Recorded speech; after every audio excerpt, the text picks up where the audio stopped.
Hello everyone, welcome again. This is the second part of the Hindu newspaper analysis, 27th February 2026.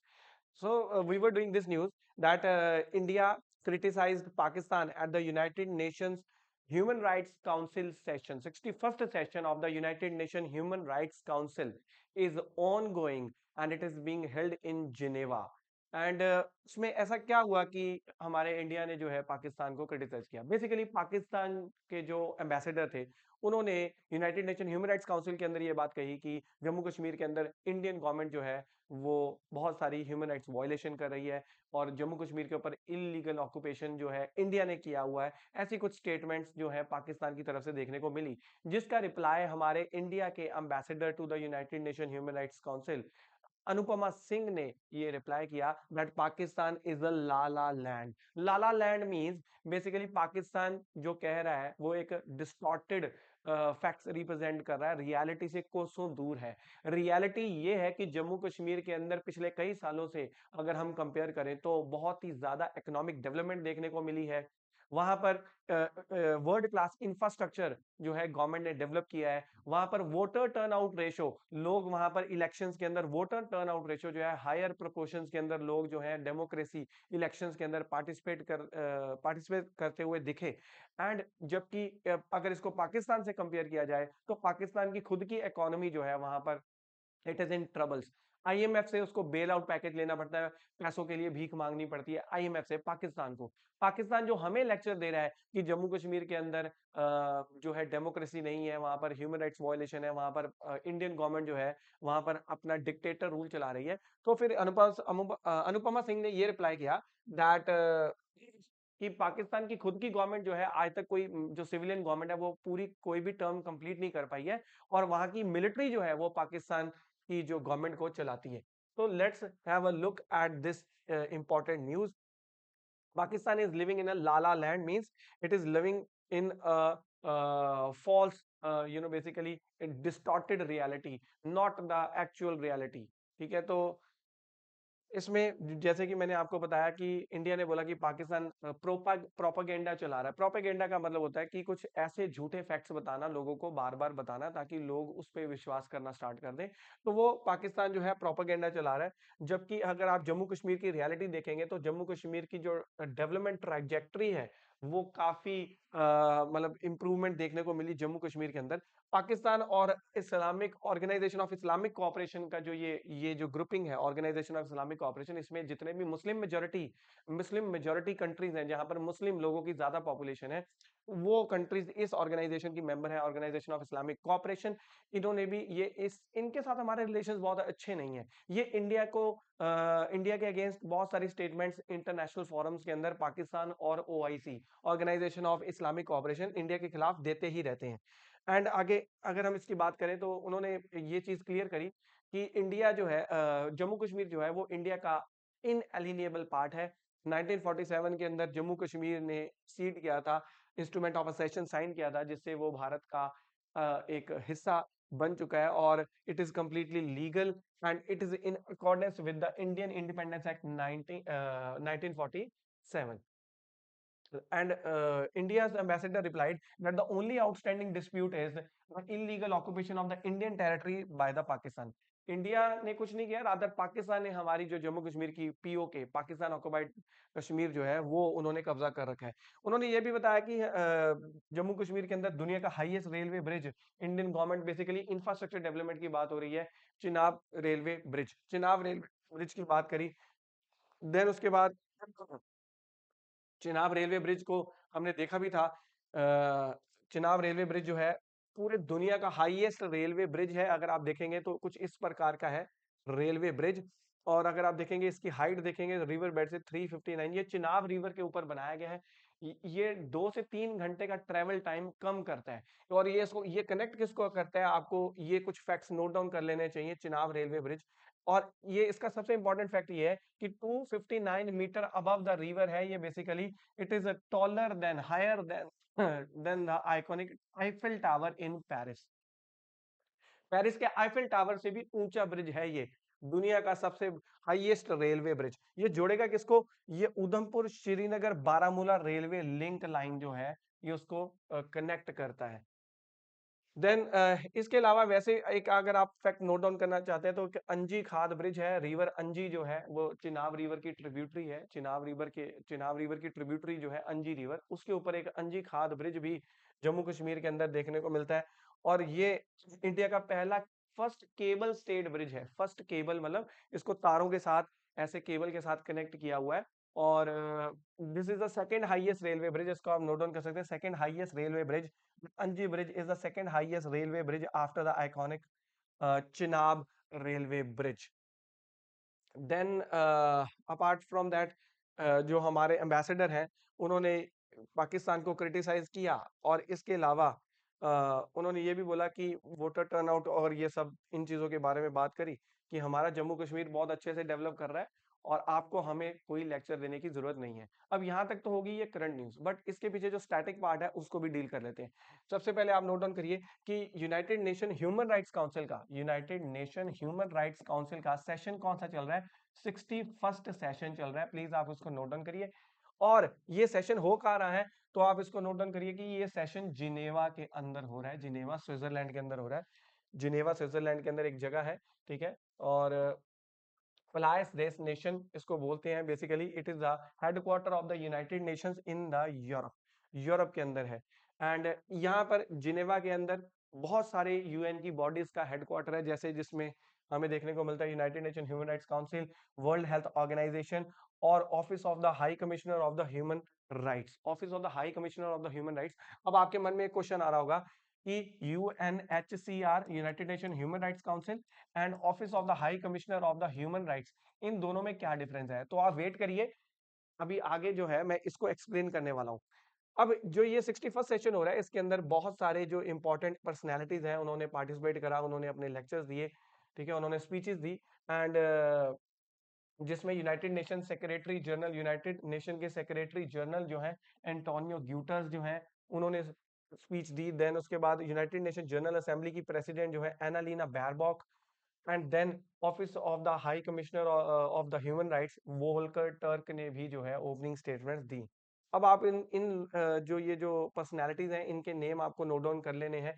एनालीना Baerbock, तो अगर आपको exam में ये सवाल आ जाए कि who is the present president of United Nation General assembly, United Nation General assembly जिसकी 193 countries जो है मेंबर्स हैं, तो उसके प्रेसिडेंट का नाम बताइए। तो एनालीना बेयरबॉक, ये जर्मन पॉलिटिशियन है, ये जर्मनी की सरकार के अंदर पहले फॉरेन मिनिस्टर भी रह चुकी हैं, और she is currently the president of United Nation General assembly.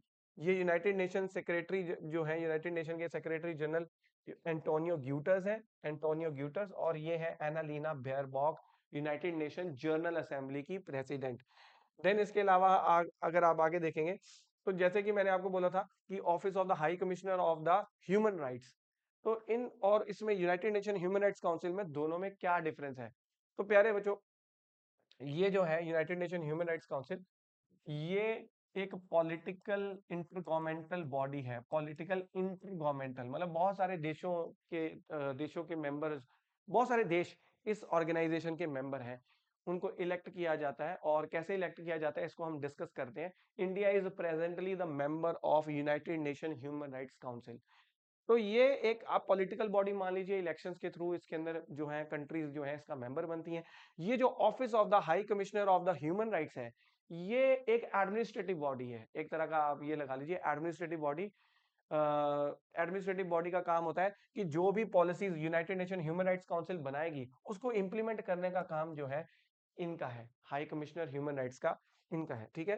तो आप नोट डाउन कर लीजिए कि office of the high commissioner of the human rights, it is a United Nations Secretariat body. It is mainly an administrative or monitoring arm. It is an administrative arm or monitoring arm of the human rights. और इसको head कौन कर रहे हैं, Volker Turk. तो office of the high commissioner of the human rights इसको head कौन कर रहे हैं, वोल्कर टर्क। और United nation human rights council को कौन हेड कर रहे हैं, वो ये इलेक्शन होते हैं इनके, और ये तो फिक्स्ड है, फिक्स्ड है बेसिकली, ये अपॉइंट किए जाते हैं। तो ये है Volker Turk, who is the head of the office of the high commissioner of the human rights, ठीक है, office of the high commissioner of the human rights. और ये जो है United nation human rights council के जो है president, जो है प्रेजेंट प्रेसिडेंट है ये। आप इसको नोट डाउन कर लीजिए please. United nation human rights council की जो लीडरशिप है, इनका नाम है सिद्धार्थो रेजा। सिद्धार्थो रेजा ये जो है, ये सिद्धार्थो रेजा हैं, ये United nation human rights council के प्रेसिडेंट हैं। आपको इनका नेम नोट डाउन करना है, सिद्धार्थो रेजा सूर्यो पिदुरो। ठीक है, तो ये इंडोनेशिया से हैं। He is from Indonesia and he has been elected in 2026 itself on January 8, 2026। January 8, 2026 में United nation human rights council के प्रेसिडेंट सिद्धार्थो रेजा ये जो है सूर्यो पिदोरो जो है, इनको इलेक्ट किया गया है। इनकी 1 ईयर टर्म होगी, 1 ईयर के बाद चेंज हो जाएंगे ये, और ये दिसंबर 31 दिसंबर 2026 तक रहेंगे। He is the permanent representative of Indonesia to the United Nations in Geneva। तो बेसिकली चलो ये हमारे काम का नहीं है, तो अगर आपको नोट डाउन करना है तो आप कर सकते हैं कि प्रेसिडेंट कौन है, United nation human rights council का प्रेसिडेंट कौन है, तो आप टिक करके आएंगे Sidharto Reza. He belong to Indonesia. Vice president का नेम नोट डाउन करना है तो आप नोट डाउन कर सकते हैं। मार्सिलो बर्मेडोज जो है, ये इक्वाडोर से हैं और ये United nation human rights council के वाइस प्रेसिडेंट हैं। इनकी टर्म 1 साल की होती है, जो प्रेसिडेंट होता है इनकी टर्म 1 साल की होती है। Now United nation human rights council के बारे में पढ़ लेते हैं। मैंने आपको बोला था कि it is a political intergovernmental body with in the United nation. इनका मेन एम है ह्यूमन राइट्स को प्रोटेक्ट करना। ये बॉडी क्रिएट की गई थी, आप नोट डाउन कर लीजिए, United nation human rights council 15 मार्च 2006 को ये बॉडी क्रिएट की गई थी। इससे पहले एक बॉडी थी, उसको इस बॉडी ने रिप्लेस किया था, यूएनएचसीआर ने रिप्लेस किया था commission on the human rights को। सो पहले थी commission on the human rights, ये बॉडी, इसको रिप्लेस करके आ गई United nation human right council. ये आई कब है, आपने देखा है 15 मार्च 2006। 15 मार्च 2006 को आई है। अब इस बॉडी को रिप्लेस क्यों किया गया था, जब ये पहले बॉडी थी, इस ये फिर United nation human rights council बनाने की जरूरत क्या पड़ गई? तो इसको इसलिए रिप्लेस किया गया था क्योंकि जो जो यूनाइटेड नेशन, ये जो कमीशन ऑन ह्यूमन राइट्स वाली जो बॉडी थी ना, बेसिकली इसको क्रिटिसाइज किया गया था, क्रिटिसाइज किया गया था दैट ये जो है, इसमें ऐसी कंट्रीज मेंबर्स थी जिनका खुद का ह्यूमन राइट्स रिकॉर्ड बहुत ही बुरा था। तो अगर आप देख सकते हैं कि United Nation Commission on Human Rights which was being continuously abused for having states, इसमें ऐसी कंट्रीज मेंबर थी जो खुद नोटोरियस थी क्योंकि उनके ह्यूमन राइट्स के रिकॉर्ड्स खुद ही बहुत ही poor record, human rights records बहुत ही पुअर थे। And United nation human rights Council is seemingly meeting with the same fit. और अभी प्रेजेंटली सिचुएशन ये है कि यूएनएचसीआर भी उसी लाइन पे चल रही है। इसके अंदर भी कुछ ऐसे देश हैं जिनका खुद का ह्यूमन राइट्स जो रिकॉर्ड है बहुत बुरा है। अगर आपसे पूछ लिया जाए how many members are there in UNHCR, तो आप टिक करके आएंगे 47। ठीक है, UNHCR United nation human rights council में टोटल 47 मेंबर्स हैं। हर एक मेंबर की टेन्योर प्लीज नोट डाउन कर लीजिए, 3 इयर्स की टेन्योर होती है। Presently India is a member of United nation human rights council. India की टेन्योर जो है 2026 में स्टार्ट हुई है, 3 साल की टेन्योर रहती है। अगर आप एक मैप ये जो है पिक के थ्रू देखना चाहेंगे तो आप इसमें देख सकते हैं, ये इंटर गवर्नमेंटल बॉडी है, 2006 में बनी थी, 15 मार्च को जिनेवा में इसका हेडक्वार्टर है। इंडिया इसका मेंबर जो है रह चुका है। इसका स्ट्रक्चर अगर देखेंगे टोटल 47 मेंबर्स हैं, और ये डिफरेंट रीजन्स जो है पूरे पूरे वर्ल्ड के डिफरेंट रीजन्स जो है उसके अकॉर्डिंग मेंबर डिसाइड होते हैं। 8 from Latin America, 13 from Asia Pacific, 13 from Africa, 6 from eastern Europe and 7 from western Europe. And each member is elected for a period of 3 years by the United Nation General assembly के अंदर voting होती है और जिसके through elect किया जाता है। No member जो है यहाँ पर, अगर कोई कंट्री जो है 2 बार लगातार मेंबर बन चुकी है, 2 बार लगातार, तो तीसरी बार जो है उनको ब्रेक लेना ही पड़ेगा। So basically members are not eligible for immediate reelection, दोबारा री इलेक्शन नहीं हो सकते हैं आफ्टर 2 कॉन्जिक्यूटिव टर्म्स। तो 2 बार लगातार सर्व करने के बाद बीच में 1 साल की ब्रेक लेनी ही पड़ेगी। फिर आप तो इंडिया ने भी ऐसा ही किया है, हम देखेंगे कि इंडिया कितनी बार मेंबर बन चुका है। देन 2/3 वोट जो है यूनाइटेड नेशन जनरल असेंबली में चाहिए, and 2/3 vote in the general assembly can suspend a member. अगर कोई मेंबर है यूएनएचसीआर का, तो Geneva United Nation General assembly के अंदर अगर 2/3 वोट 66% वोट्स डाल के उस कंट्री को हटाया भी जा सकता है अगर वो कंट्री ह्यूमन राइट्स वायलेशंस कर रही है। देन वर्किंग इसकी मैकेनिज्म अगर आप देखेंगे तो एक पीरियोडिक रिव्यू होता है, इसको प्लीज नोट डाउन कर लीजिए। यूनिवर्सल पीरियोडिक रिव्यू, ये रिव्यू करता है जितनी भी कंट्रीज हैं उनके अंदर ह्यूमन राइट्स की सिचुएशन को। तो यूनिवर्सल पीरियोडिक रिव्यू जो है ये करते हैं। देन उसके बाद अगर हम बात करें टेन्योर की, तो ये हम ऑलरेडी देख चुके हैं, टेन्योर 3 ईयर का है। री इलेक्शन 2 कॉन्जिक्यूटिव टर्म्स के बाद नहीं हो सकता। Election process United Nation General assembly elect करती है। और सिलेक्शन क्राइटेरिया हम देख चुके हैं कि रीजन वाइज जो है अलग अलग रीजन के अकॉर्डिंग। इंडिया अभी तक कितनी बार टर्म सर्व कर चुका है United nation human rights council के अंदर, बहुत ही इंपॉर्टेंट, और ये बहुत बार एग्जाम में आ भी चुका है कि how many times India has served as a member in United nation human rights council. तो you please note down, 7th term चल रही है इंडिया की। ये जो अभी प्रेजेंट 2026 से टर्म स्टार्ट हुई है, इसको मिलाकर टोटल 7 बार India united nation human rights council का मेंबर रह चुका है। अगर आप देखेंगे तो जो लेटेस्ट इलेक्शन हुए थे यूनाइटेड नेशन जनरल असेंबली के अंदर, इंडिया को 177 वोट्स मिली थी, 177 वोट्स मिली थी, और अनअपोज्ड इंडिया जो है इलेक्ट हुआ था United nation human rights council के अंदर। 2026 से लेकर 2028 की टर्न रहने वाली है इंडिया की, 2026 फिर 27 फिर 28, 3 साल की टेन्योर होती है। 3 साल की टेन्योर जो है इंडिया इस बार इलेक्ट हो चुका है। और इंडिया की टेन्योर कब स्टार्ट होगी? 1 जनवरी 2026, दिसंबर 1 2028 तक। This is the 7th time India has been elected as a member. Then India कौन सी रीजन से इलेक्ट हुआ? तो आप नोट डाउन कर लीजिए, एशिया पैसिफिक सीट। तो एशिया पैसिफिक रीजन से इंडिया जो है वो इलेक्ट किया गया है। इंडिया का जो एक मेन गाइडिंग प्रिंसिपल है वो है वासुधाइवा कुटुंबकम, मतलब the world is one family. इसको आप नोट डाउन कर सकते हैं। देन मैंडेटरी ब्रेक, इंडिया ने कितनी बार मैंडेटरी ब्रेक ली है? तो 2 कॉन्जिक्यूटिव टर्म के बाद थर्ड टाइम तो हमें ब्रेक लेनी ही पड़ती है। तो ये जो टेन्योर थी 2022, 23, 24 इंडिया मेंबर था, 2025 में इंडिया ने ब्रेक ली।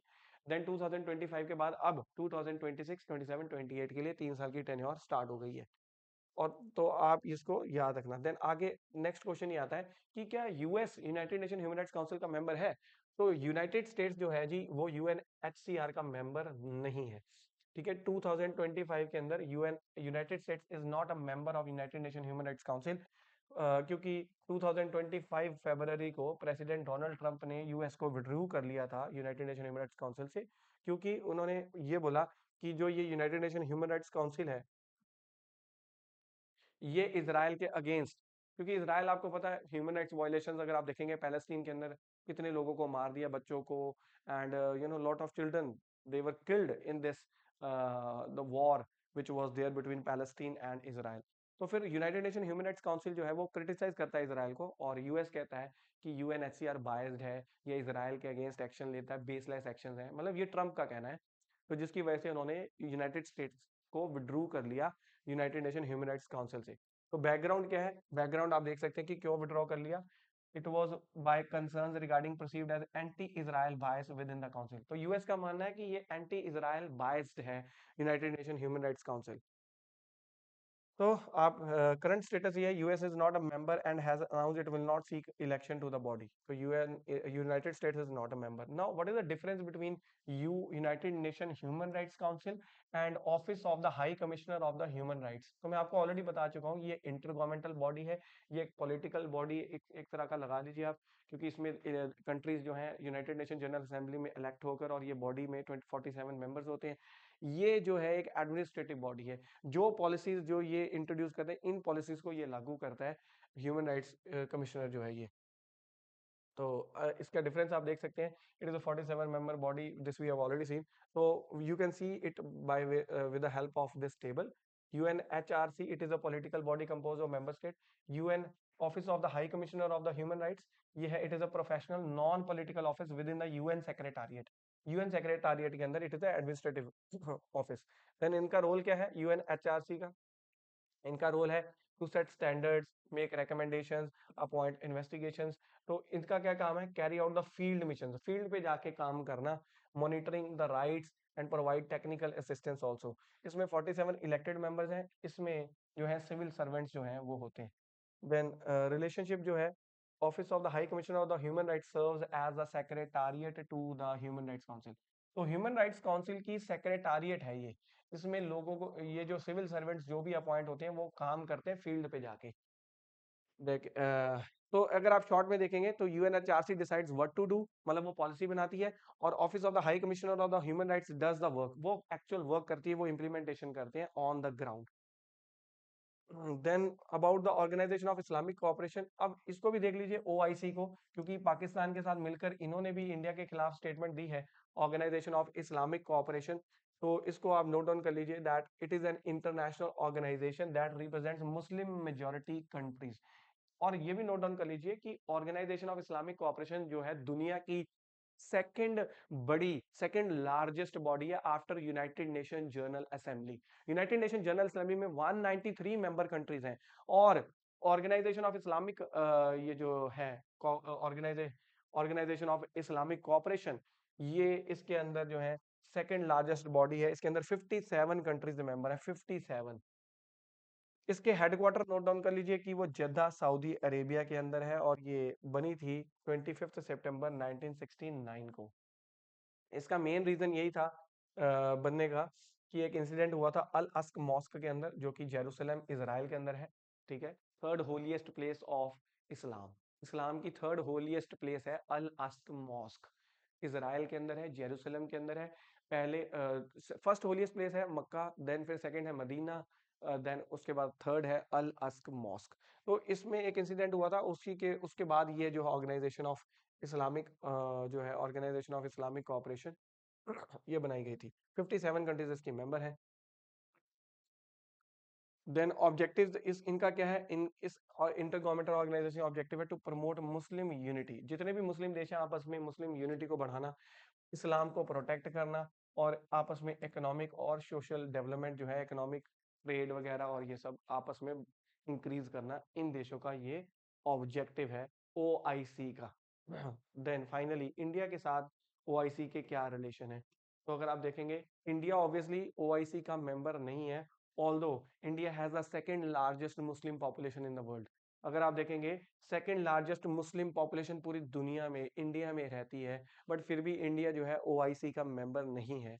और हमारे रिलेशन ओआईसी के साथ बहुत अच्छे नहीं रहे, क्योंकि अगर आप देखेंगे इंडिया ने क्रिटिसाइज किया था ओआईसी को कि वो पाकिस्तान के एजेंडे पे चल रहा है, एंड ओआईसी की क्रेडिबिलिटी जो है वो अपनी लूज कर चुका है। So this is the news about Lala land. Pakistan is a lala land. Lala land means a fantasy, मतलब अपनी फैंटेसी में जी रहा है, रियलिटी में नहीं जी रहा है। ये पूरी न्यूज हमने चेक करी। देन मूविंग अहेड, इसके बाद जो हमारी इंपॉर्टेंट मेन न्यूज रहेगी, इसके बाद एमिनेंट स्कॉलर हिदायत, इसको आप स्किप कर सकते हैं। Modi directs authority to probe the NCERT text book, ये हम ऑलरेडी देख चुके हैं। ये जस्टिस वर्मा वाली अभी जो इसमें डेवलपमेंट होगी ये हम देखेंगे।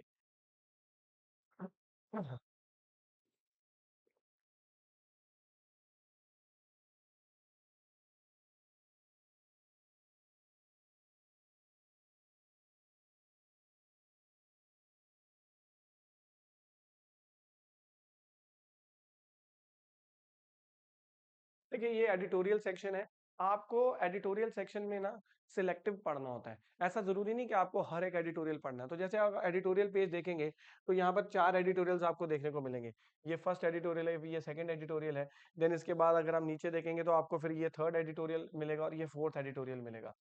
अब इसमें अगर आप हर एक एडिटोरियल पढ़ने बैठ जाएंगे तो it is of no use, आपको सिलेक्टिवली पढ़ना है जो आपके लिए इंपॉर्टेंट है। यहाँ पर अगर हम ये वाला एडिटोरियल देखते हैं टेकिंग साइड्स, तो ये मोदी जी की जो विजिट है इसराइल में जो वो गए हैं उसके बारे में ऑथर ने ये लिखा है।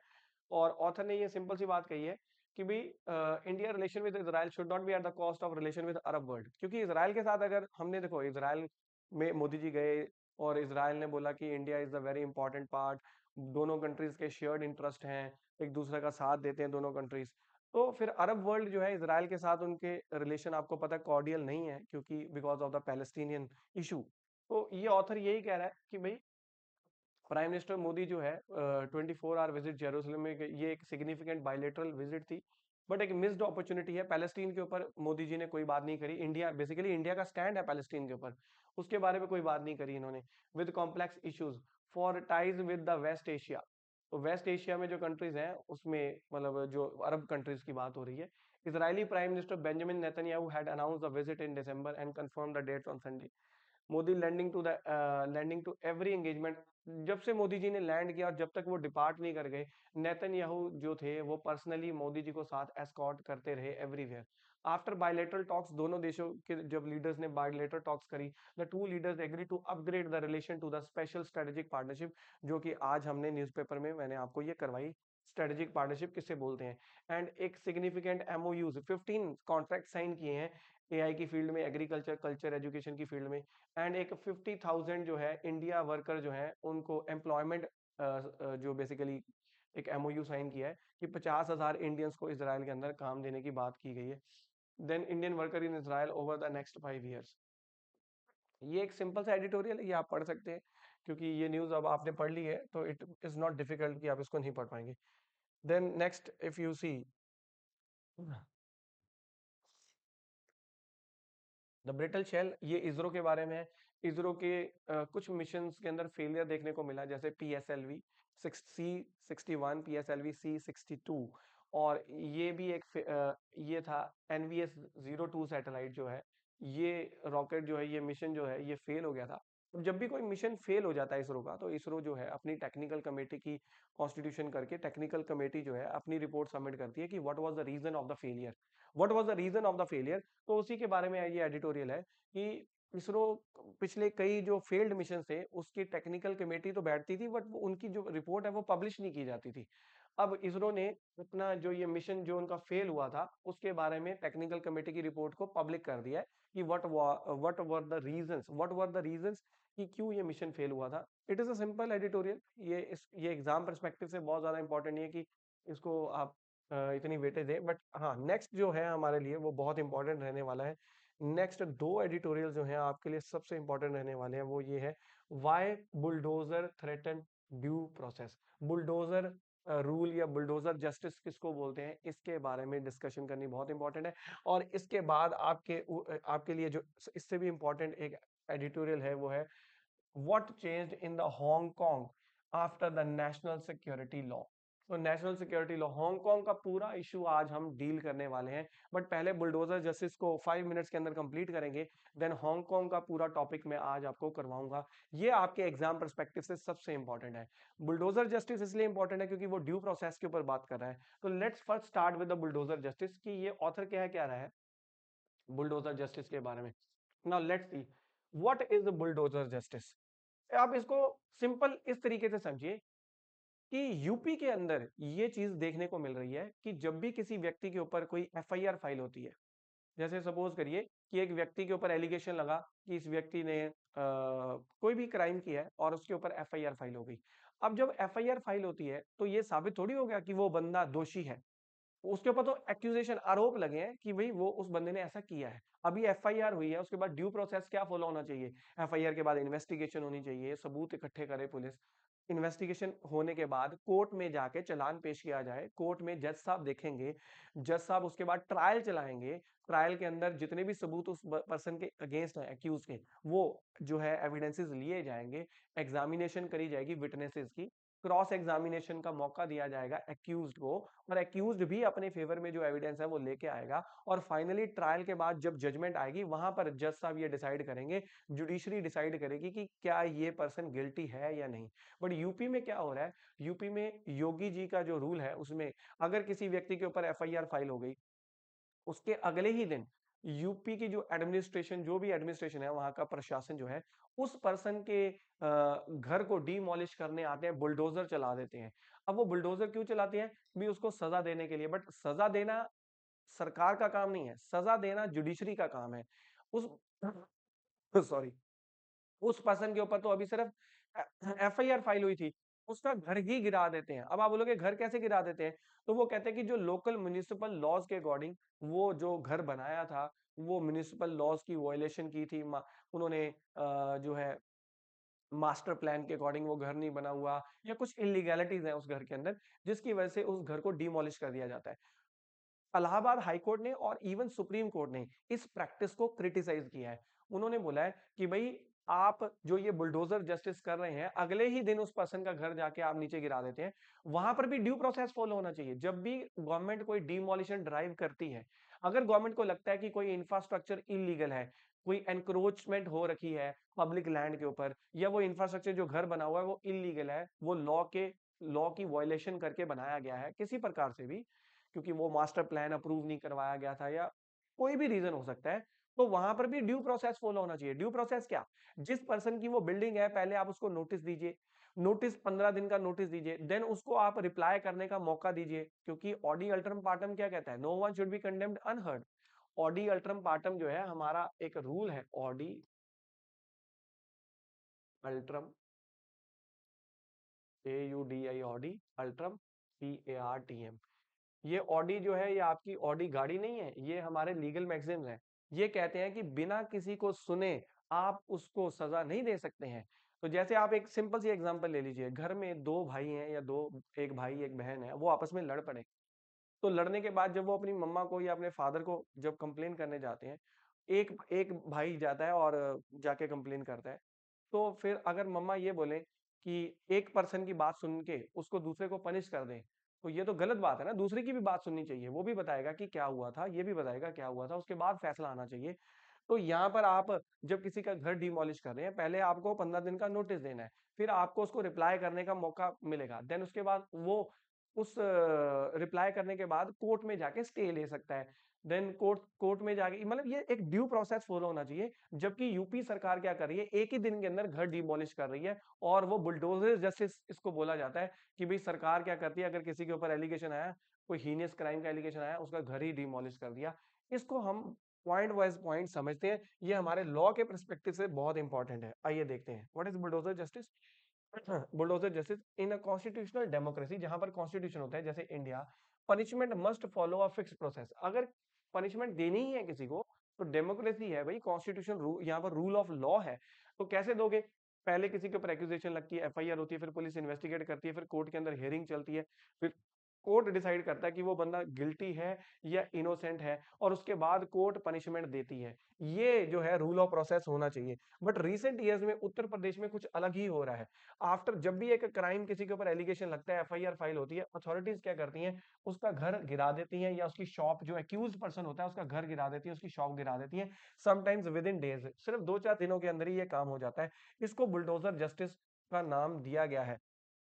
अब कोर इशू क्या है, व्हाई इट इज कंट्रोवर्शियल? ये कंट्रोवर्शियल क्यों है? Because demolition is happening before the court decides the guilt. भाई उस पर्सन का जो गिल्ट है, जिसके ऊपर FIR फाइल हुई है, क्या पता वो निर्दोष हो, उसके ऊपर आपने झूठे इल्जाम किसी ने लगा दिए हो, इधर से एडमिनिस्ट्रेशन ने उसका घर गिरा दिया। अब मतलब उसका गिल्ट साबित होने से पहले ही उसको सजा दे दिया आपने। और सजा आपने दी क्यों? देना, अगर आप उसका घर गिरा भी रहे हो, वहां पर भी ड्यू प्रोसेस फॉलो करना चाहिए आपको। पहले नोटिस देना चाहिए, वहां पर जो भी लॉ के अकॉर्डिंग प्रोविजन बनती है वो करनी चाहिए। आप बिना कोई नोटिस दिए 1-2 दिन के अंदर घर गिरा रहे हो आप। तो यही बात हो रही है कि कोर्ट ने अभी गिल्ट डिसाइड नहीं किया, और आपने पहले ही, नो ट्रायल, कोई ट्रायल नहीं हुआ, कोई बंदे की कन्विक्शन नहीं हुई, वो गिल्टी साबित भी नहीं हुआ, कोई जुडिशियल जज साहब ने कोई पनिशमेंट नहीं दी, और फिर भी उसको आप इतना बड़ा कॉन्सिक्वेंस दे रहे हो, उसका घर आप डिमोलिश कर रहे हो, उसकी शॉप आप डिमोलिश कर रहे हो। Then moving ahead, courts have already warned against, courts ने ये वार्निंग दी है कि ये जो डिमोलिशन हो रही है, दीज आर अनकॉन्स्टिट्यूशनल। और ये केस का नाम भी है directions in the matter of demolition of structure case, the supreme court of India has clearly laid down property can not be demolished merely because the owner is accused of crime। कि एक व्यक्ति जो उस property का मालिक है, just उसके ऊपर एक एक्यूजिशन हुई है, जब बस उसके ऊपर एक FIR फाइल हुई है, आप उसकी प्रॉपर्टी डिमोलिश नहीं कर सकते। कोर्ट ने रीजन ये दिया कि सबसे पहले उस पर्सन का अगर वो गिल्टी है भी तो उसको सजा दो, जेल में जाके वो अपनी सजा पूरी करे। घर कैसे डिमोलिश कर सकते हो आप? दूसरी बात, एक लैंडमार्क जो क्रिमिनल लॉ का एक प्रिंसिपल है हमारा क्रिमिनल लॉ की ज्यूरिस्प्रूडेंस के अंदर, that a person is presumed to be innocent. मतलब अगर एक व्यक्ति के ऊपर FIR फाइल होती है, a person is presumed to be innocent, जब तक उसका दोष साबित नहीं हो जाता वो बेकसूर माना जाता है। तो वो बेकसूर है जब तक जज साहब, जब तक जुडिशरी से वो जजमेंट नहीं आ जाती। तो कोर्ट ने बोला है, yet despite this these demolitions are still happening in India. ये डिमोलिशंस बेसिकली यूपी के अंदर ये बहुत ज्यादा देखने को मिल रहा है। The recent case of Allahabad high court, जिसमें एक फैमिली थी हमीरपुर के अंदर, उनके साथ भी ऐसा ही हुआ, उनका भी घर गिरा दिया गया। नाउ द कोर्ट ने चार मेजर क्वेश्चन फ्रेम करे हैं। ये है, does such demolition violate supreme court directions, क्या वो सुप्रीम कोर्ट की डायरेक्शन की वायलेशन है, तो कंटेम्प्ट लग सकता है। Then does it violate article 14 of the 14 of the constitution equality, article 21 right to life and dignity, and what do the municipal laws actually say, municipal laws जिसके अंदर action लिया जा रहा है वो कर क्या रहे हैं, बेसिकली वो क्या कहते हैं। देन गवर्नमेंट, जो यूपी गवर्नमेंट है, वो उसका आर्ग्यूमेंट ये है कि हम किसी को पनिश नहीं कर रहे सर, उसके ऊपर एफआईआर फाइल हुई है, हम उसको पनिश नहीं कर रहे सर, हम तो लॉ के अकॉर्डिंग अपनी ड्यूटी कर रहे हैं। लॉ, जो म्युनिसिपल लॉज कहते हैं कि जो इलीगल कंस्ट्रक्शन है उनको डिमोलिश कर दो। बट कोर्ट ने एक रेलिवेंट बात यहाँ पर ये बोली कि जो यूपी के जो म्युनिसिपल लॉज भी हैं, जो कि Uttar Pradesh municipal corporation act है 1959 का, Uttar Pradesh urban planning development act है 1973 का, ये law no doubt illegal buildings को डिमोलिश करने का राइट देता है, अनऑथराइज कंस्ट्रक्शन को डिमोलिश करने का राइट देता है। बट इन लॉज के अंदर भी प्रॉपर प्रोसीजर दे रखा है। प्रॉपर प्रोसीजर क्या है कि पहले आप वायलेशन को आइडेंटिफाई करिए कि उस बंदे ने वायलेशन क्या की है, देन आप उसको रिटर्न नोटिस भेजिए, देन उसको आप बोलिए कि अपने रीजंस एक्सप्लेन कर, देन उसको टाइम दीजिए रिस्पॉन्ड करने का, फिर उसकी ऑब्जेक्शन सुनिए आप, देन उसके बाद एक रीजन ऑर्डर पास करिए, और उसके बाद भी अगर एडमिनिस्ट्रेशन को लगता है कि आपकी कंस्ट्रक्शन इलीगल है, उस पर्सन के पास राइट टू अपील है, वो कोर्ट में जाके अपील कर सकता है कि सर मेरे अकॉर्डिंग मैंने कोई वायलेशन नहीं की है। तो ये ड्यू प्रोसेस फॉलो करना है आपको। सुप्रीम कोर्ट ने बोला कि भाई ठीक है, अगर आप कह रहे हो कि आप तो अपनी ड्यूटी कर रहे हो, बट आपकी ड्यूटी जो लॉ, जिस लॉ के अंदर आप अपनी ड्यूटी कर रहे हो, उस लॉ के अंदर एक पूरा ड्यू प्रोसेस दिया हुआ है, उसको आपको फॉलो करना है। सो डिमोलिशन जो आप कर रहे हैं, ये लास्ट रिजॉर्ट होना चाहिए, लास्ट में जब जब उस बंदे को आपने मौका दे दिया सुनने का, और वो कोर्ट में भी चला गया, फाइनली कोर्ट से भी उसका जो है जो कोर्ट के अंदर भी जो है उसको रिलीफ नहीं मिला, then in that case instantly आप किसी का घर डिमोलिश नहीं कर सकते हैं। Then municipal laws जो है it regulates the building. They do not decide criminal guilt. An FIR does not automatically make a building illegal. एक FIR फाइल होगी तो ऐसा नहीं है कि उसकी बिल्डिंग जो है इलीगल हो गई। Then सुप्रीम कोर्ट ने क्लियरली ये बोला है that the property cannot be demolished just because someone is accused. Criminal guilt must be decided only by the court.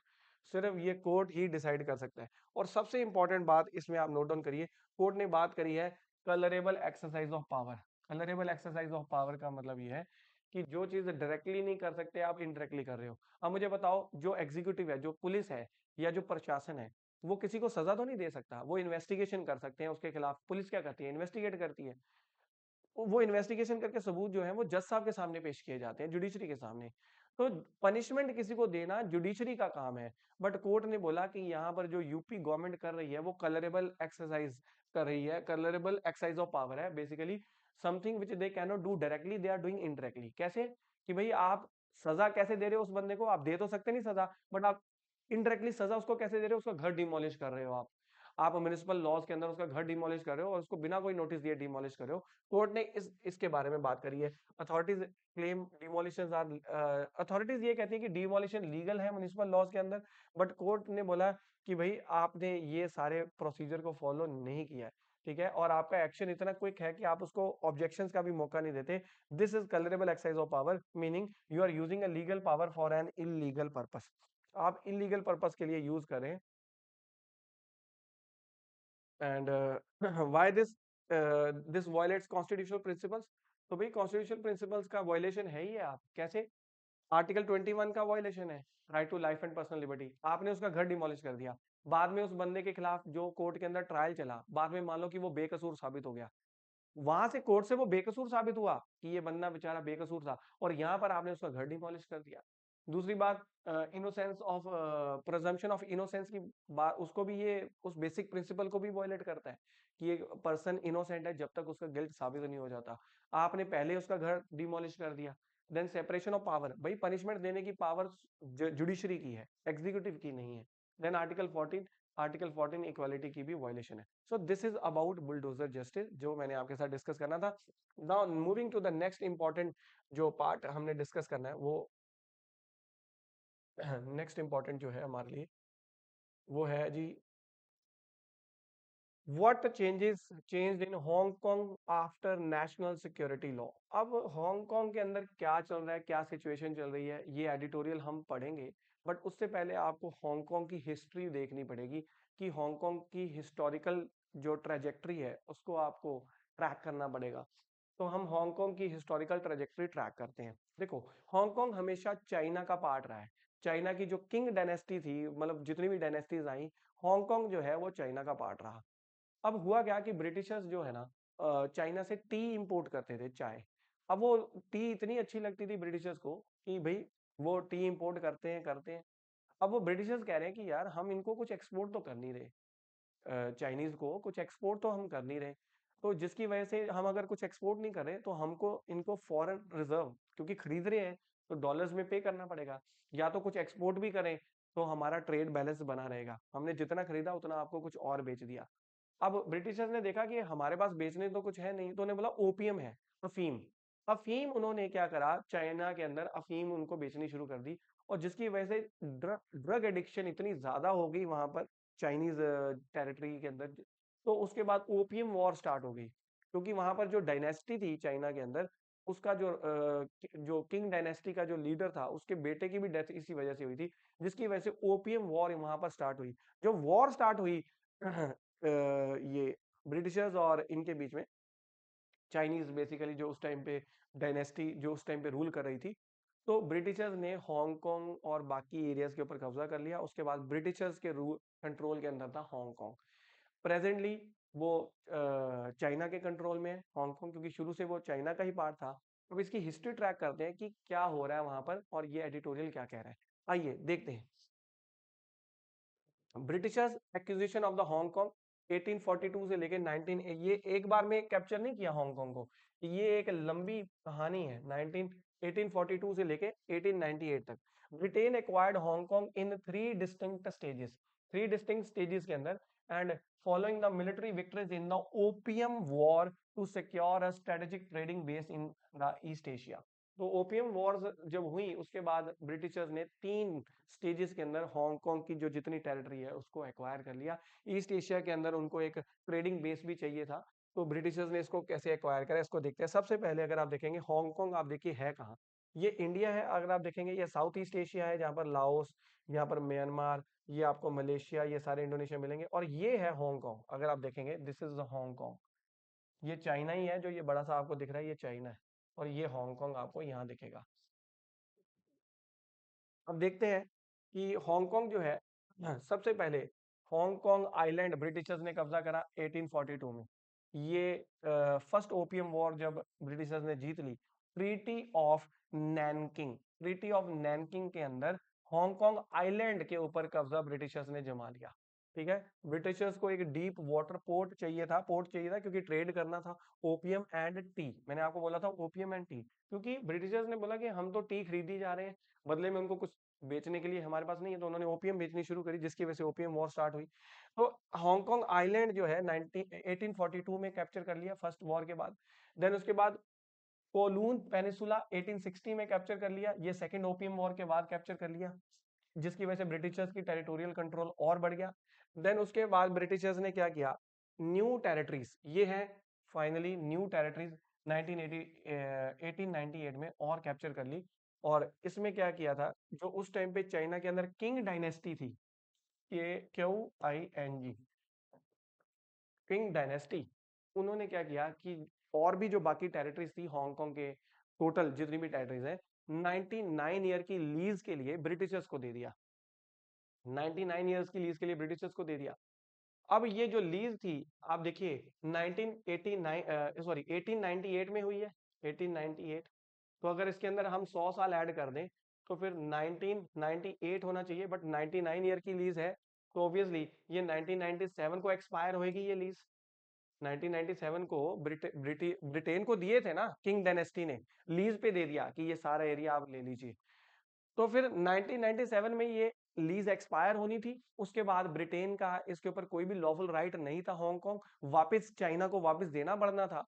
तो फाइनली ये लीज एक्सपायर हुई जून 30 1997 को। तो अब जो ये न्यू टेरिटरीज जो थी, जो कि इनको लीज पे मिली थी, अब जब ये वापस देनी पड़ी तो 80% हांगकांग का जो एरिया है वो ये न्यू टेरिटरीज ही, जो एरिया था जो किंग डायनेस्टी ने दी थी, ये जो है कंपोज करती थी। तो फिर ब्रिटिशर्स ने बोला कि जो हांगकांग आइलैंड था और कोलून, जो कि कोलून एरिया था, उसको हम रख के क्या करेंगे जब ये न्यू टेरिटरीज जो है इसकी लीज एक्सपायर होगी। 80% area, 86% of the area Hong Kong land mass, ये न्यू टेरिटरीज वापस जा रही हैं, तो उन्होंने बोला हम सारा का सारा हांगकांग ही वापस करेंगे। अब हमें अब बाकी टेरिटरीज रख के हमें कोई फायदा नहीं होने वाला। तो अब क्या हुआ जी, फिर हांगकांग को रिटर्न कर दिया गया वापस चाइना को। कब कर दिया जी? 1997 को वापस कर दिया। पर अब आपको एक चीज ध्यान में रखनी है दैट इसमें एक चीज ध्यान में रखनी है कि आपको 1980, ये देखो 1997 में वापस जब किया है 1997 में, उससे पहले ना एक ट्रीटी साइन हुई थी 1984 के अंदर, चिनो ब्रिटिश ज्वाइंट डिक्लेरेशन। देखो चाइना के अंदर कम्युनिस्ट रूल है, कम्युनिस्ट है ना, वहां पर डेमोक्रेटिक राइट्स बहुत कम है। फ्रीडम ऑफ स्पीच, प्रोटेस्ट करने का राइट नहीं है। Freedom of speech and expression बहुत ही लिमिटेड है। बहुत ही लिमिटेड वे में आप वहां पर ये राइट्स एक्सरसाइज कर सकते हो, प्रोटेस्ट वगैरह आप नहीं कर सकते हो वहां पर। बट हांगकांग के ऊपर क्योंकि ब्रिटिशर्स ने राज किया था, तो ब्रिटिशर्स, आपको पता है कि एक डेमोक्रेटिक कंट्री यूके जो है, कॉन्स्टिट्यूशनल मोनार्की जो है यूके थी, तो वहां पर ये ट्रेडिशन था कि भाई वहां पर ये राइट्स, डेमोक्रेटिक राइट्स, फ्रीडम्स ये दी जाती थी। तो हांगकांग के रहने वाले लोगों को इन चीजों की जो है, इन चीजों के साथ वो एकोमोडेट हो चुके थे, फेमिलियर हो चुके थे। अब क्योंकि जब हांगकांग वापस चाइना को दिया जाना था, तो चाइना में कम्युनिस्ट रूल है, और फिर ब्रिटेन ने एक शर्त रखी। उन्होंने बोला कि हम आपको हांगकांग वापस दे रहे हैं क्योंकि लीज एक्सपायर हो रही है, बट आप एक हमें वादा करिए कि यहाँ पर आप वन कंट्री टू सिस्टम चलाएंगे। वन कंट्री टू सिस्टम मतलब चाइना के अंदर जो मेनलैंड चाइना, वहां पर आप जो रूल चलाना चाहते हैं, कम्युनिस्ट रूल चलाना चाहते हैं, चलाओ, बट हांगकांग में दूसरा जो है वो डेमोक्रेटिक रूल ही चलेगा। तो वन कंट्री टू सिस्टम वाला जो ये डिक्लेरेशन साइन हुई थी 1980 1984 में हुई थी, सिनो declaration was signed. It provides for the transfer of sovereignty over the entire territory to China, की सारी टेरिटरी हम आपको दे रहे हैं। 1997 में ये साइन हुआ था, but it introduce the principle of one country two system. तो उन्होंने बोला वन कंट्री टू सिस्टम, ठीक है। हांगकांग के अंदर आप कम्युनिस्ट सिस्टम नहीं लागू कर सकते, वहां पर डेमोक्रेटिक सिस्टम जो है वही चलने चाहिए, ये चाइना को बोला गया था, और चाइना ने इस चीज के ऊपर एग्री भी किया था। अब इसके बारे में बात करते हैं कि one country two system and the basic law. Upon the hand over in 1997 Hong Kong became, जब हैंड ओवर कर दिया चाइना को, तो हांगकांग जो है ना वो एक SAR है चाइना का, मतलब स्पेशल एडमिनिस्ट्रेटिव रीजन है ये, चाइना का स्पेशल रीजन है, जहां पर स्पेशल अलग सिस्टम चलाया जाता है, ठीक है। और गवर्नेंस जो है, जो भी हांगकांग का गवर्न कैसे किया जाएगा, हांगकांग को एक लॉ है जिसको बोलते हैं बेसिक लॉ। जैसे हमारे इंडिया में कॉन्स्टिट्यूशन है ना, वैसे ही हांगकांग के कॉन्स्टिट्यूशन को बेसिक लॉ बोलते हैं। बेसिक लॉ के अकॉर्डिंग हांगकांग को गवर्न किया जाएगा, जो कि 1990s में इसको अडॉप्ट किया गया था, और 1997 में बेसिक लॉ जो है वो इम्प्लीमेंट भी किया गया था। तो आप इसको नोट डाउन कर लीजिए कि basic law is known as the mini constitution of the Hong Kong. Hong Kong का जो मिनी कॉन्स्टिट्यूशन है वो बेसिक लॉ ही है। अब ये बेसिक लॉ में लिखा क्या था अंग्रेजों ने और चाइनीज ने? उन्होंने बोला था वन कंट्री टू सिस्टम, और उन्होंने ये चीजें लिख दी थी इस बेसिक लॉ के अंदर कि जो हांगकांग के अंदर जुडिशियल पावर रहेगी, ठीक है, एग्जीक्यूटिव पावर रहेगी, और जो लेजिस्लेटिव पावर रहेगी वो इंडिपेंडेंट रहेगी, चाइनीज का उसके अंदर कोई इंटरफेरेंस नहीं होगा। तो हांगकांग की जो लेजिस्लेटिव असेंबली है वहां पर इलेक्शंस होंगे, वहां पर जुडिशरी इंडिपेंडेंट काम करेगी। तो चाइना का सिस्टम यहाँ पर लागू नहीं होगा, ये बेसिक लॉ के अंदर लिखा हुआ है। देन बीजिंग की अथॉरिटी जो है सिर्फ बहुत ही लिमिटेड रहेगी हांगकांग के मसलों में। किस किस चीज के रिगार्डिंग? एक तो हांगकांग की डिफेंस पॉलिसीज, डिफेंस को चाइना मैनेज कर सकता है, फॉरेन अफेयर्स को चाइना मैनेज कर सकता है। बाकी जितने भी मसले हैं हांगकांग के, वो हांगकांग की खुद की लेजिस्लेचर, खुद की जुडिशरी ये खुद डिसाइड करें। मतलब स्पेशल एडमिनिस्ट्रेटिव रीजन है, स्पेशल रीजन है, जिसमें उनको खुद को ऑटोनॉमी दी गई थी हांगकांग को। एक ये चीज आप नोट डाउन कर लीजिए कि 50 ईयर गारंटी। 50 ईयर गारंटी का मतलब ये है कि चाइना ने प्रॉमिस किया था कि मैं हांगकांग के अंदर कैपिटलिस्ट सिस्टम को नहीं चेंज करूंगा, मैं कम्युनिस्ट सिस्टम नहीं लेके आऊंगा वहां पर। 50 इयर्स तक का टाइम पीरियड है, मतलब 1997 से लेके आप 50 इयर्स काउंट कर लीजिए। तो लगभग अगर आप देखेंगे 2047, 2047 तक का पीरियड अगर हम देखें, 2047 तक चाइना ने वादा किया था कि हांगकांग का मैं कैपिटलिस्ट सिस्टम जो है उसको चेंज नहीं करूंगा, वहां पर कम्युनिस्ट रूल नहीं लगाऊंगा। अब ये हुआ सारा जो 1984 के अंदर डेक्लेरेशन साइन हुई थी, और उसके बाद जो ये बेसिक लॉ बनाया गया था हांगकांग के अंदर, जिसको मिनी कॉन्स्टिट्यूशन बोलते हैं, तो ब्रिटिशर्स ने एक वादा लिया था चाइनीज से कि आप ये रूल इंप्लीमेंट करेंगे, वन नेशन टू सिस्टम्स।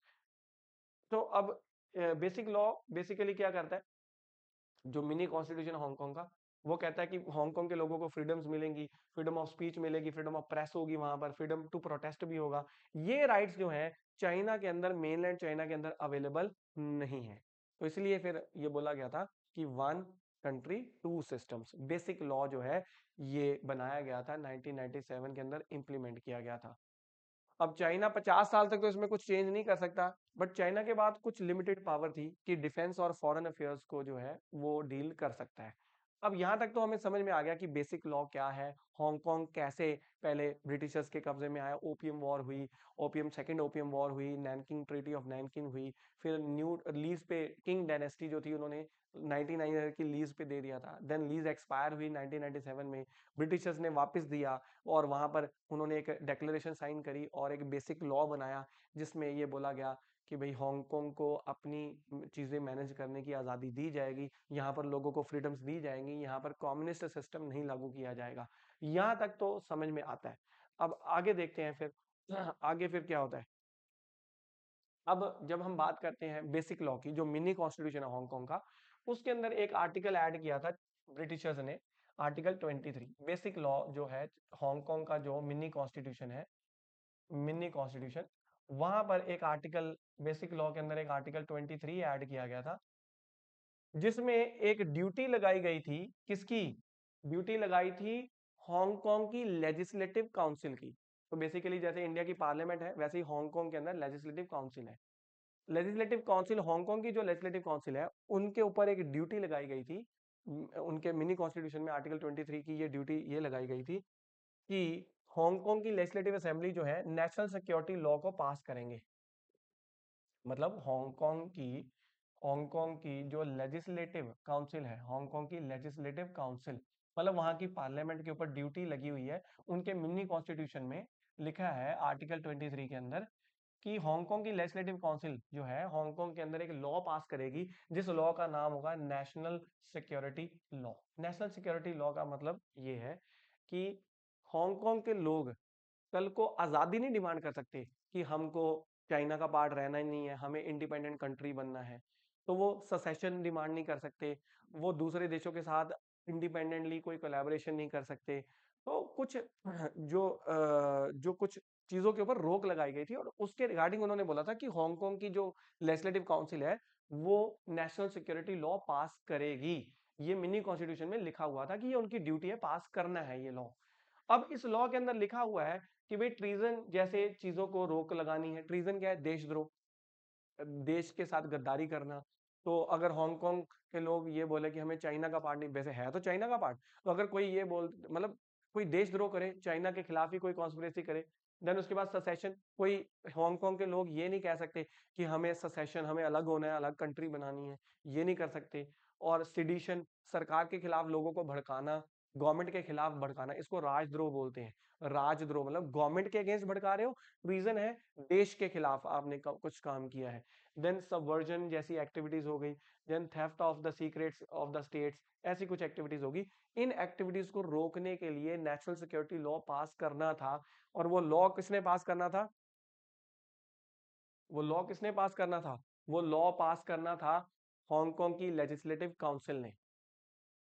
अब इन जो टर्म्स का मीनिंग अगर आप देखेंगे, treason is betraying one country specially by assisting any enemy, किसी दुश्मन देश के साथ मिलकर आप कुछ काम कर रहे हो, वो ट्रीजन है। Example, passing military defence codes to the hostile government. Then secession is attempting to separate any part of the country from the independent state. Then sedition is writing speech और कंडक्ट विच इनसाइट्स रिबेलियन, लोगों के अंदर विद्रोह पैदा कर रहे हो आप अगेंस्ट द गवर्नमेंट।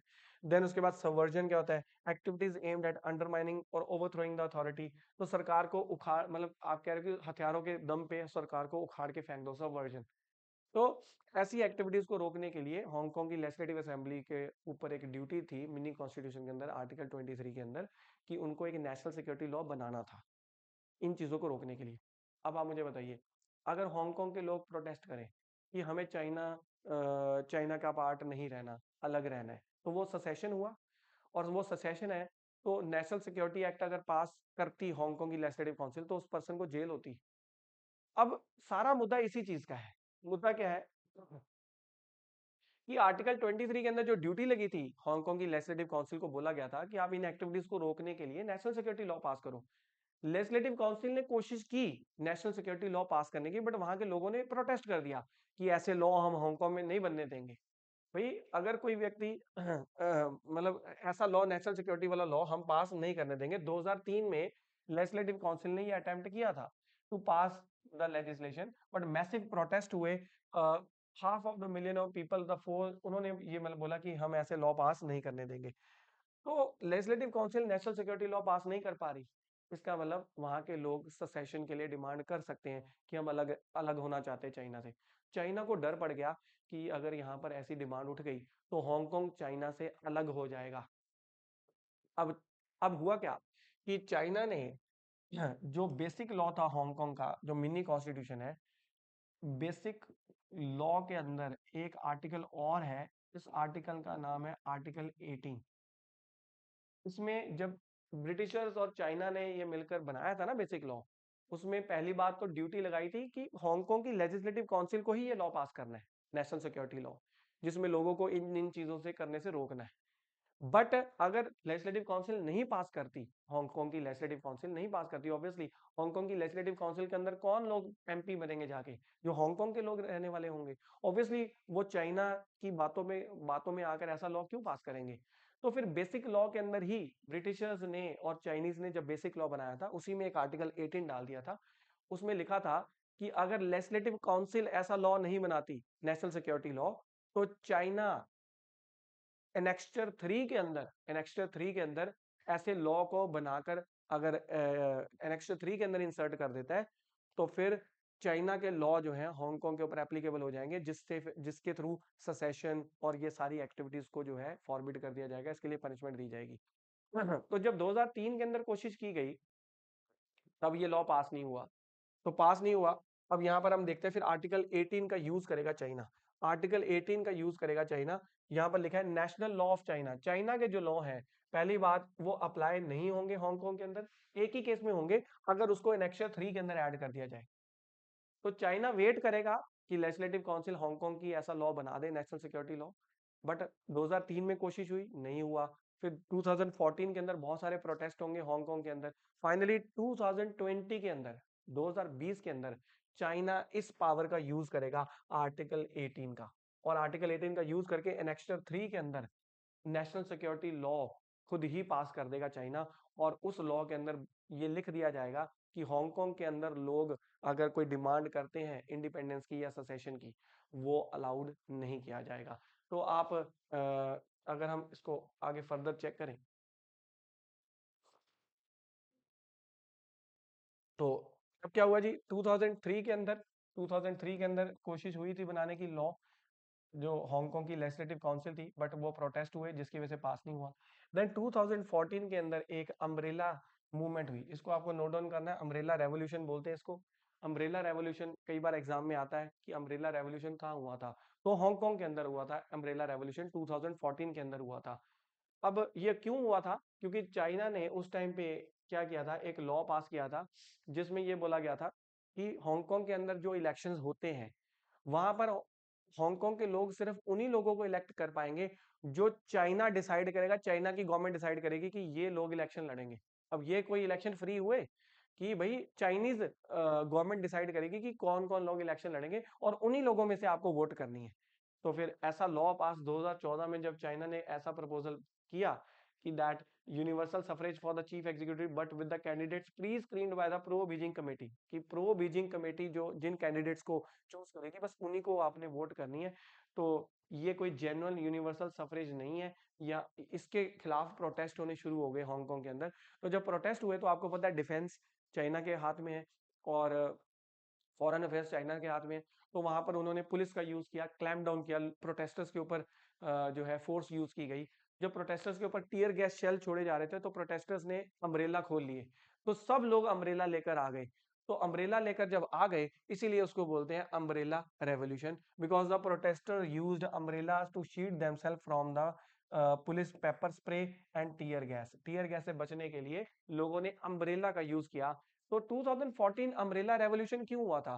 क्योंकि चाइना ने जो इलेक्शंस होने थे उस टाइम पे हांगकांग के अंदर, उन्होंने बोला कि आप सिर्फ उन्हीं पर्सन्स को वोट करोगे जिन लोगों को हम चूज करेंगे। तो उन्होंने बोला ये हम एक्सेप्ट नहीं करें, जिसके खिलाफ प्रोटेस्ट हुए और अम्ब्रेला रेवोल्यूशन हुआ।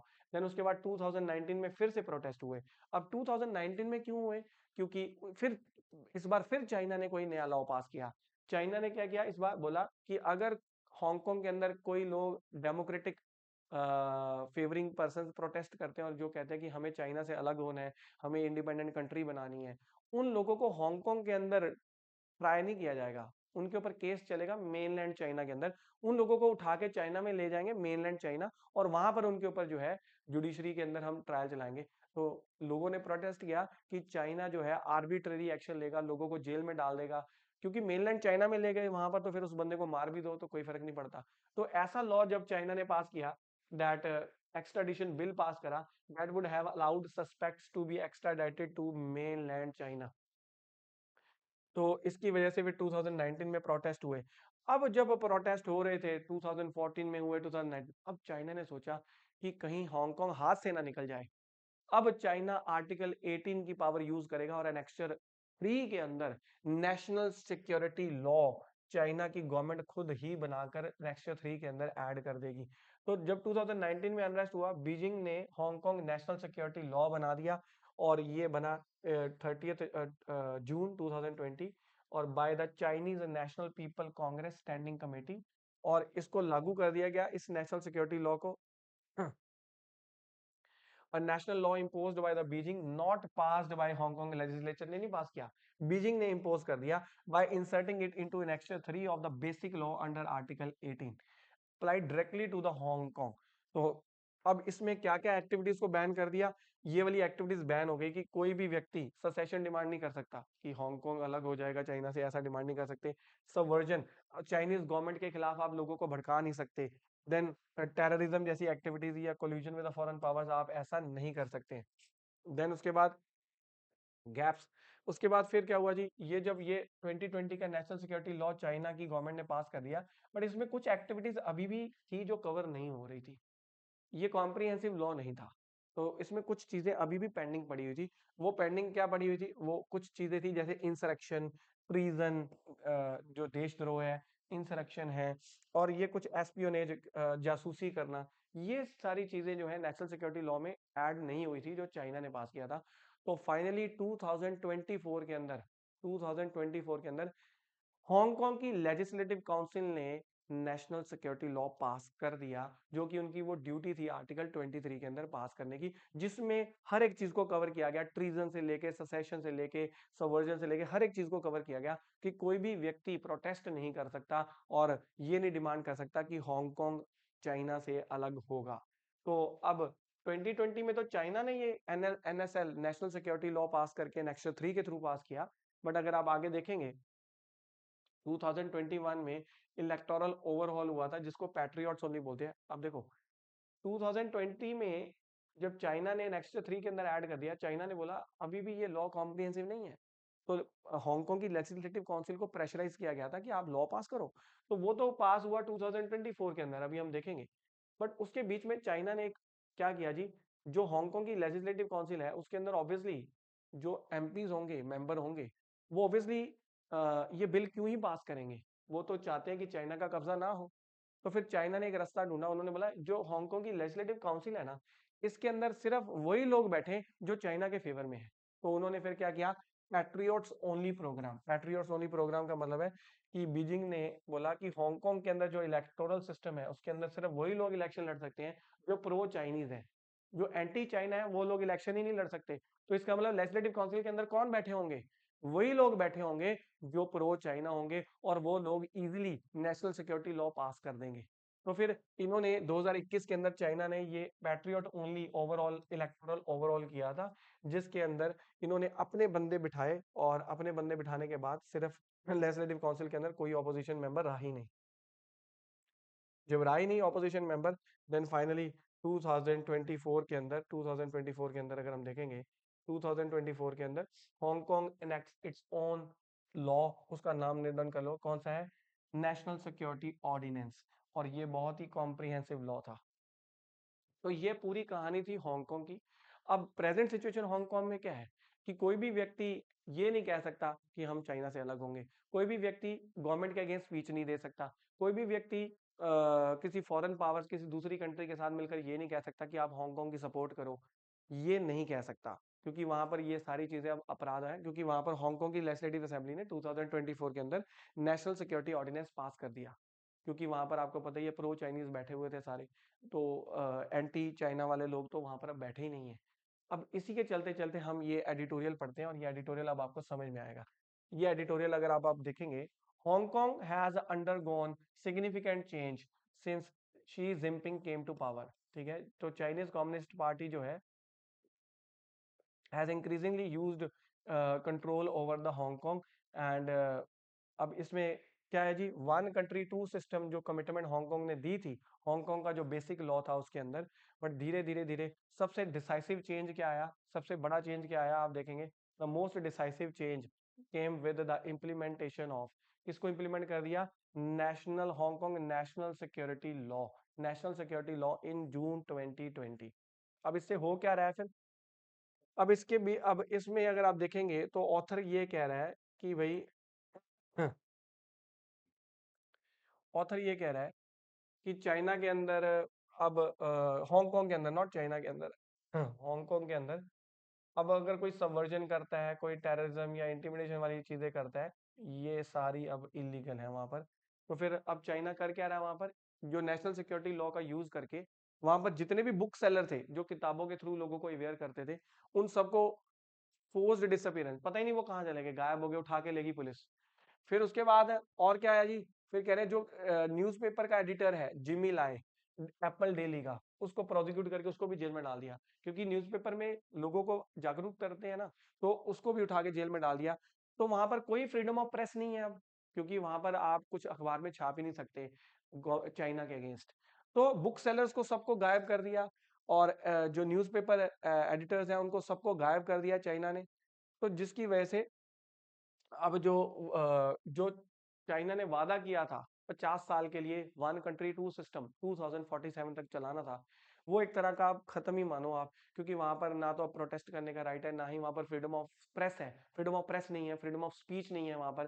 तो एक तरह के सारे राइट्स वहां पर हांगकांग में खत्म कर दिए गए हैं।